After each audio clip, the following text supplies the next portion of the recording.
Good afternoon, everyone. Welcome to today's Pulse of Society program. I'm your favorite host, Oscar. It's now another school season, and students are getting busy again. Education has always been a major concern for people, which is exactly in line with the theme of this program. We will be exploring a serious issue in Australia: educational inequality. This phenomenon is particularly common among Aboriginal people from low socio-economic backgrounds. We will focus on two important intersectional factors: class and race. So let's start. First of all, I would like to introduce some crucial theories to demonstrate this topic.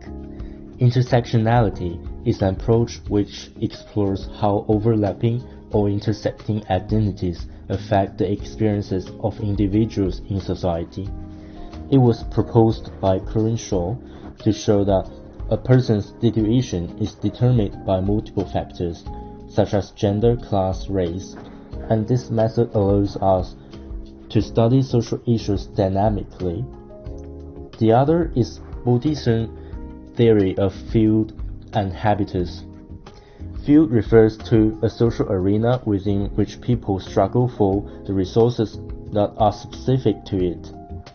Different fields have their own rules, norms, and forms of capital, while habitus is the habits and skills that individuals possess due to their experience.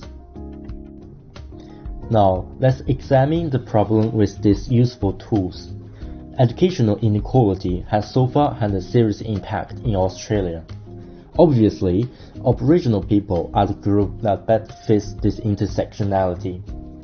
Individually, Australia's Aboriginal people generally have low incomes and are members of an ethnic minority, often facing the dual disadvantage of racial marginalization and economic disadvantage. Additionally, for these Aboriginal children, they may have been influenced by their ethnic culture since childhood, forming habits different from the mainstream of society, and it is difficult to adapt to school education. In fact, because of this social disconnect, Aboriginal people often do not have the financial means to send their children to higher education. In terms of social impact, barriers to education contribute to the persistence of social class rigidity and chronic poverty among Aboriginal people. These educational inequalities place additional stress on social relief and welfare institutions, worsening the cycle of poverty. Furthermore, the remote locations of many Aboriginal communities often result in limited access to quality education, compounded by the difficulty in attracting skilled teachers to these areas. This lack of educational infrastructure hinders regional development, deepening economic disparities, and fostering regional discrimination, which in turn can intensify social conflicts. This cumulative effect of these factors not only limits opportunities for Aboriginal populations, but also maintains systematic inequalities that have long-term consequences for social cohesion and national unity. Addressing these educational barriers is essential for promoting equitable development and reducing social tensions across regions. In Australia, the Northern Territory is the region with the largest concentration of Aboriginal people, and the education inequality under the influence of this intersectionality is also significant.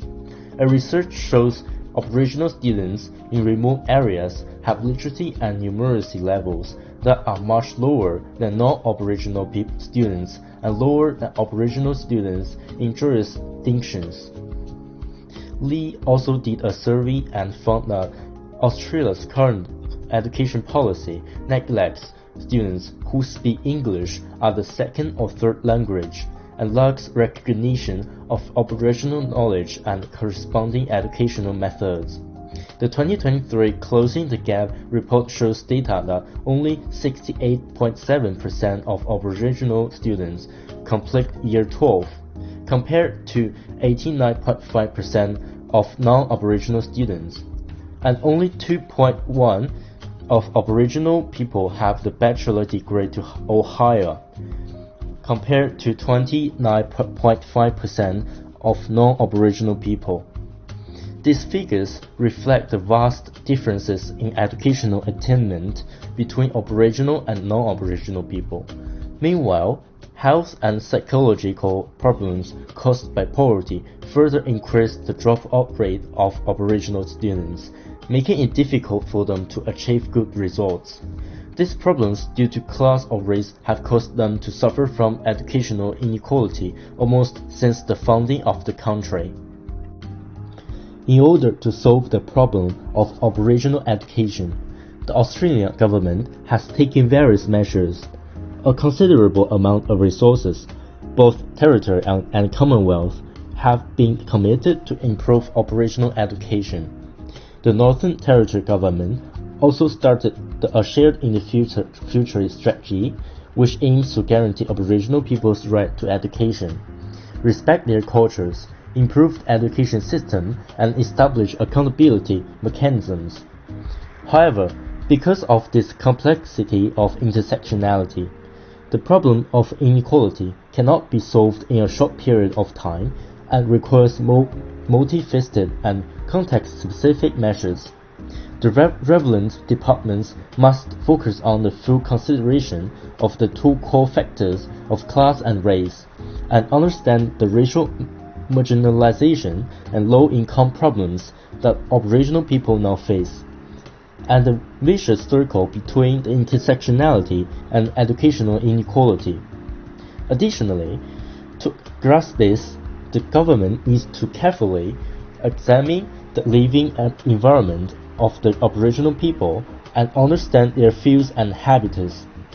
Simply increasing direct financial aid on the surface will not solve problems caused by mindset and habits.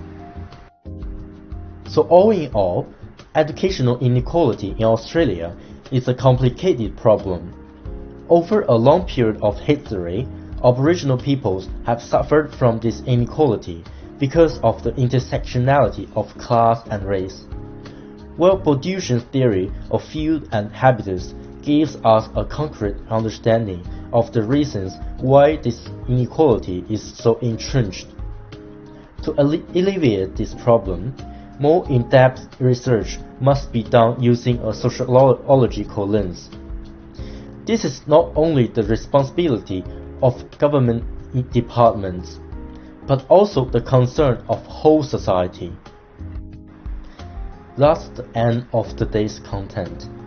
Finally, I would like to ask you, have you ever encountered educational inequality in your life, and how do you deal with it?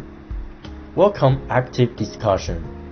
Thanks for listening, and I will see you next time.